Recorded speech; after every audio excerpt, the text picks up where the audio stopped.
Kyle était très proche de sa grand-mère. Ils passaient leur journée à faire des chasses au trésor ensemble. Après son décès, il a été émotionnellement paralysé.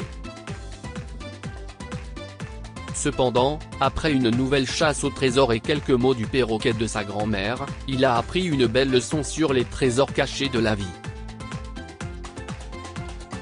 Kyle était un garçon de 12 ans issu d'un foyer et d'une éducation modeste. Il est le plus jeune d'une fratrie de 3 enfants.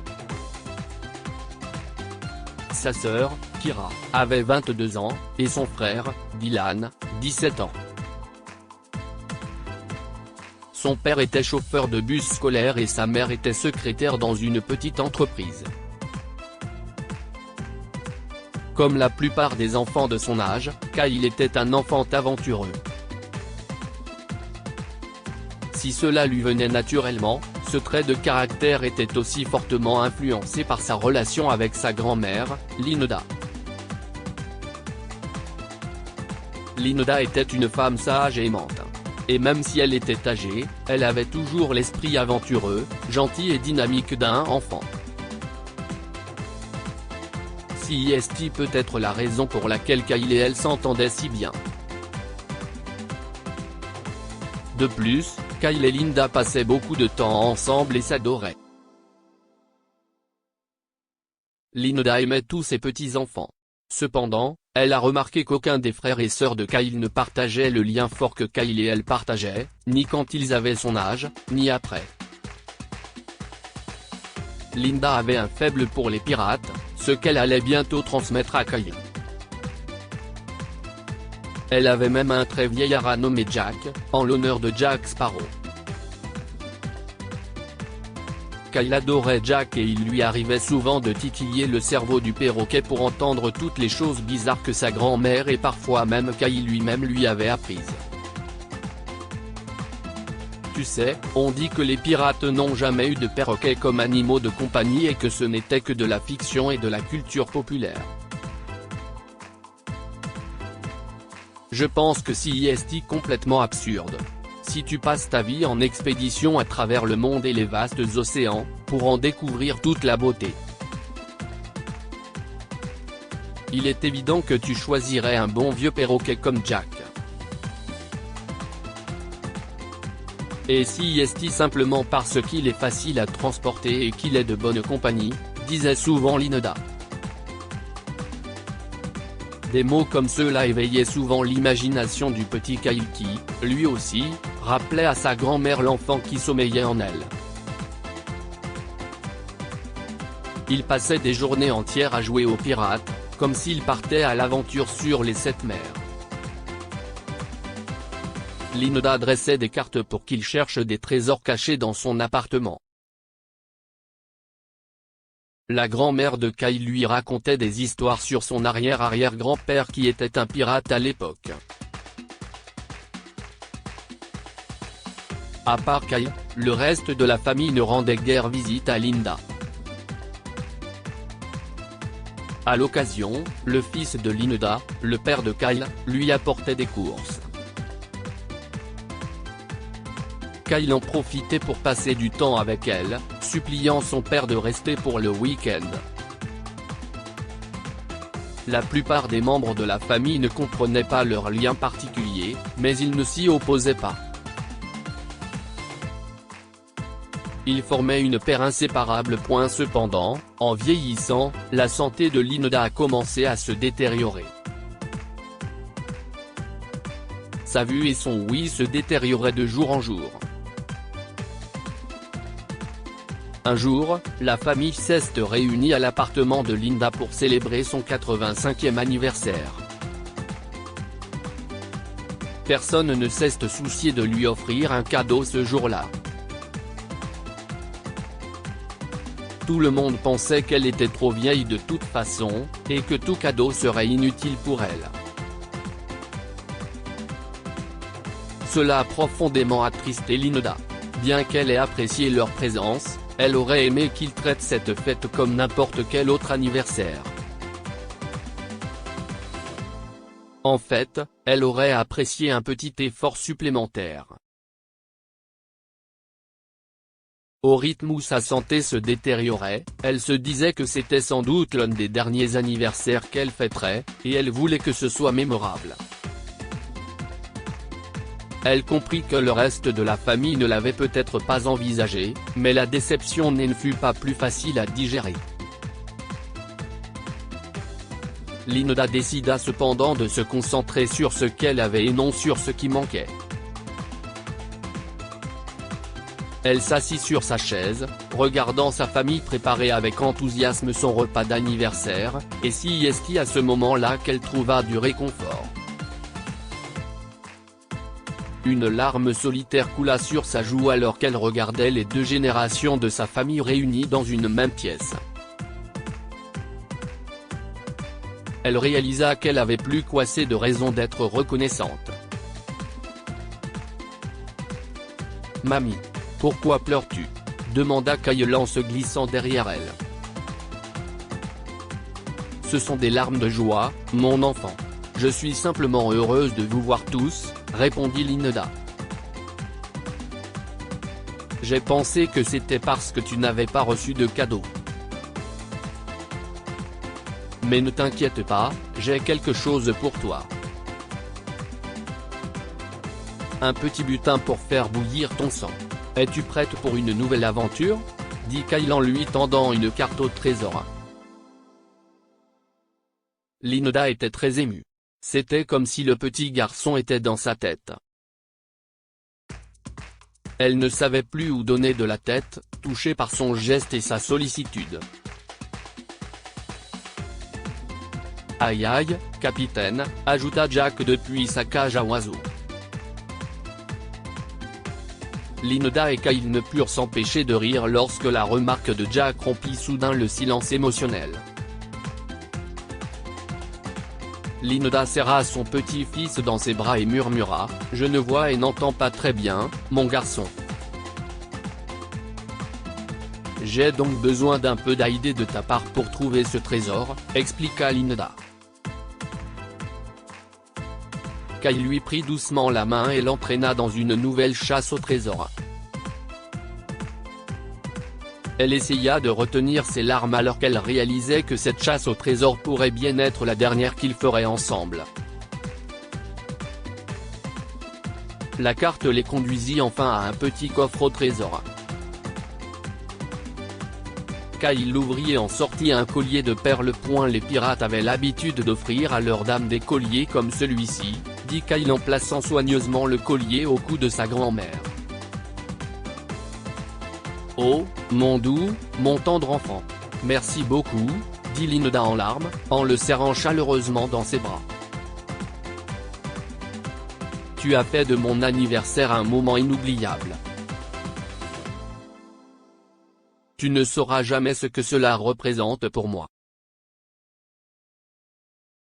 Je t'aime tellement, Kyle, a déclaré Linda, émue. « Je t'aime aussi, grand-mère », a répondu Kyle. «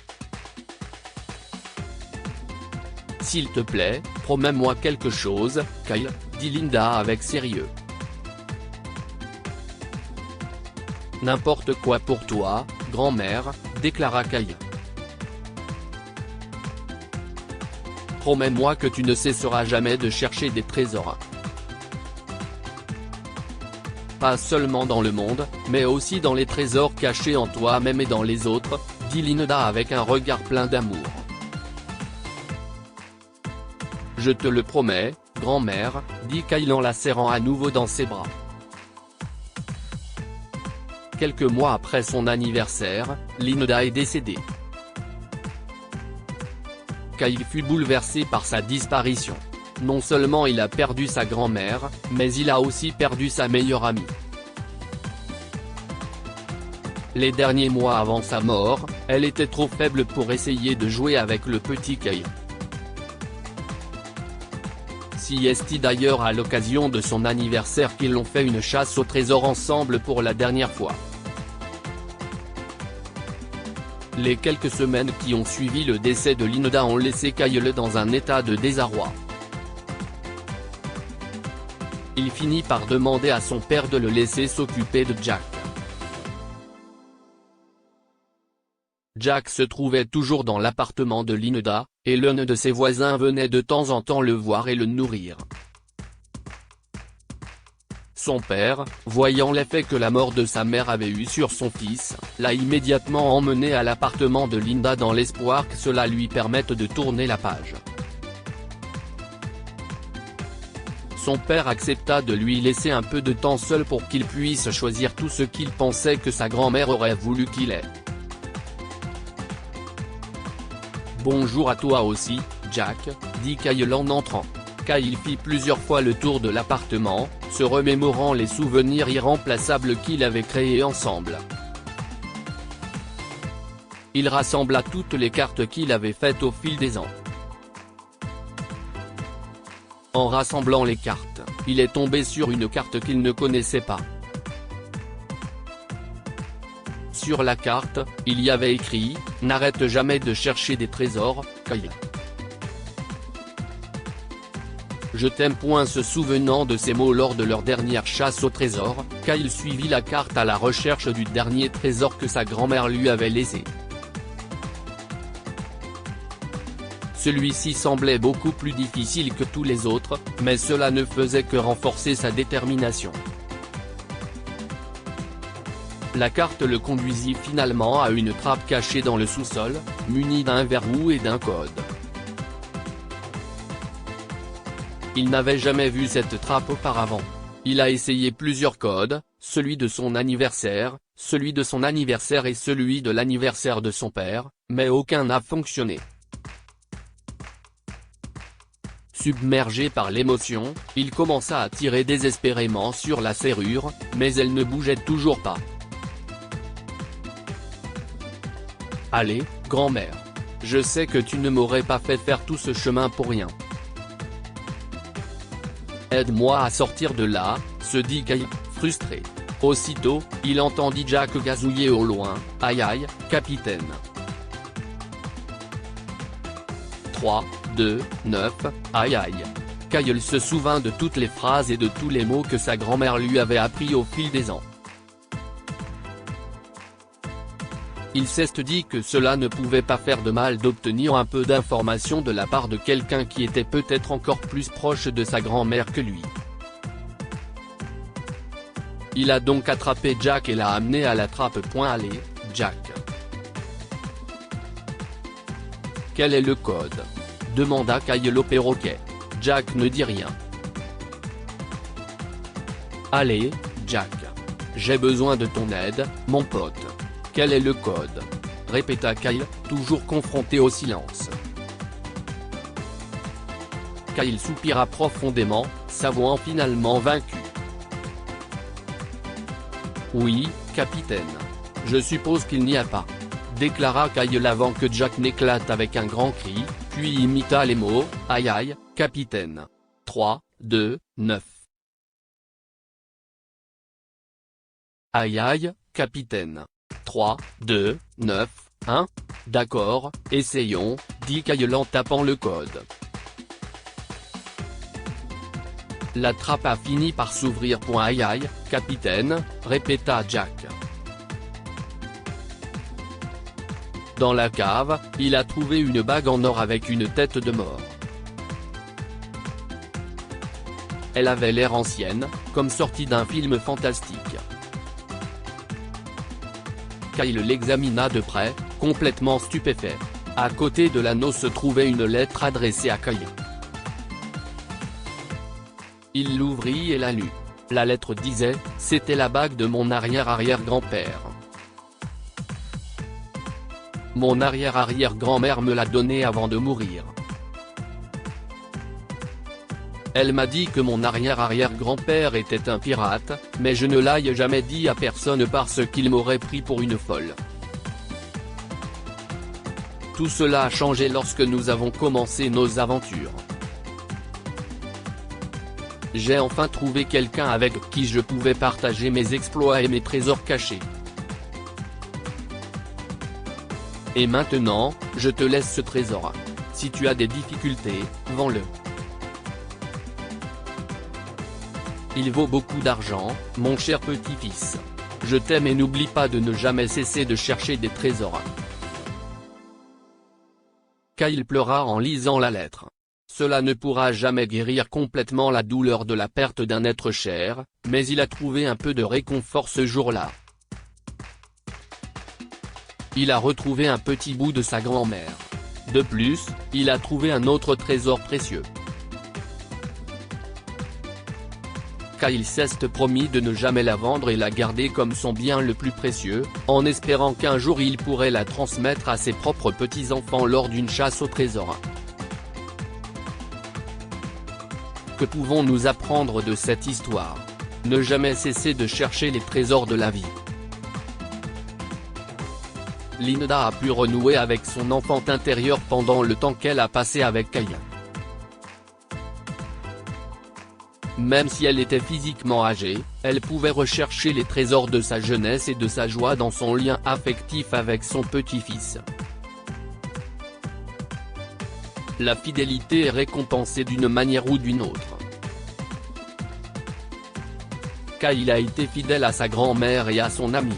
En fin de compte, il a été récompensé d'une manière qu'il n'aurait jamais pu imaginer. Cette histoire est inspirée de la vie quotidienne de nos lecteurs et rédigée par un écrivain professionnel. Toute ressemblance avec de véritables noms ou lieux est une pure coïncidence. Toutes les images sont utilisées uniquement à des fins d'illustration. Partagez votre histoire avec nous. Elle changera peut-être la vie de quelqu'un. Si vous souhaitez partager votre histoire, envoyez-nous un mail à info@amomama.com.